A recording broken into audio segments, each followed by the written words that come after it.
ఈ మధ్య ఎక్కడికి వెళ్ళినా సీఎం రేవంత్ రెడ్డి నెత్తిన గాడిద గుడ్డుతో కనపడుతున్నారు.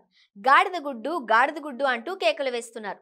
జనం కూడా అసలు గాడిద గుడ్డు అనే పదం ఏంటా అని గూగుల్ కూడా చేస్తున్నారు. ఈ పదం పుట్టు పూర్వతరాలపై వెబ్సైట్లు వార్తలు రాస్తున్నాయి.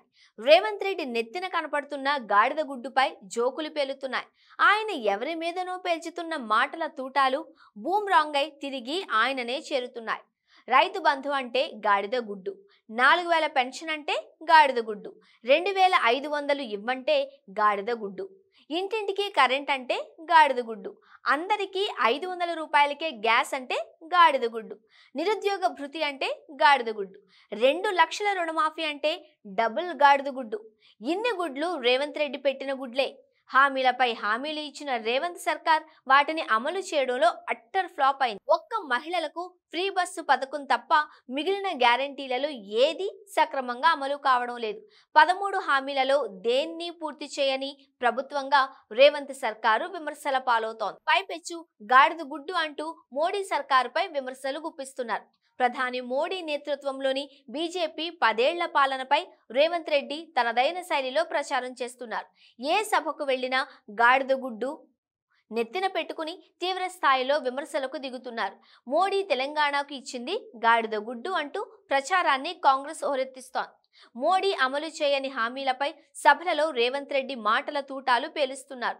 ఇప్పుడు ఈ ప్రచారమే ఆయనకు బూమ్రాంగ్ అయింది. అసలు మీరేం చేశారో చెప్పండి అంటూ జనం ప్రశ్నిస్తున్నారు. అసెంబ్లీ ఎన్నికల్లో కొండంత రాగం తీసి ఫలితాలొచ్చాక కూని రాగంతో సరిపెట్టారని జనం విమర్శిస్తున్నారు. అన్ని రోగాలకు ఒకటే మందు, జిందా తిలస్మాల్ అన్నట్టు మేమొస్తే అందరి కష్టాలు మటుమాయమైనట్టు రేవంత్ రెడ్డి ప్రచారం చేశారు. డిసెంబర్ 9 అనే డేట్ను చిన్న పిల్లాడికి కూడా గుర్తుండిపోయేలా పదే అన్ని వేదికలపై చెబుతూ ఆ రోజు రుణమాఫీ ఇంకా ఏవేవో హామీలు ఇచ్చారు. తీరా అధికారం చేపట్టగానే నిధులు లేవంటూ జనం నెత్తిన చెయ్యి వేశారు. మోడీపై గాడిద గుడ్డు అంటూ విమర్శలు చేస్తున్న రేవంత్ రెడ్డి మరి తాను చేసిన వాటికి ఏ గాడిద గుడ్డును చూపిస్తారు జనాలకు అన్న విమర్శలు వినిపిస్తున్నాయి. మరోవైపు కాంగ్రెస్ సోషల్ మీడియా కూడా గాడిద గుడ్డు క్యాంపెయిన్ను మరింతగా విస్తృతం చేస్తోంది.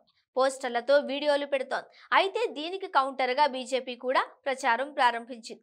రేవంత్ రెడ్డి ఇచ్చిన హామీలపై నిలదీస్తూ 7 గాడిద గుడ్లతో పోస్టర్ రిలీజ్ చేసింది. అంతేకాకుండా గాడిద ఎక్కడైనా గుడ్డు పెడుతుందా అని ప్రశ్నిస్తోంది. చివరకు గాడిద గుడ్డు కాస్త రేవంత్ రెడ్డి గుడ్డు అయిందన్న విమర్శలను మూటగట్టుకున్నారు.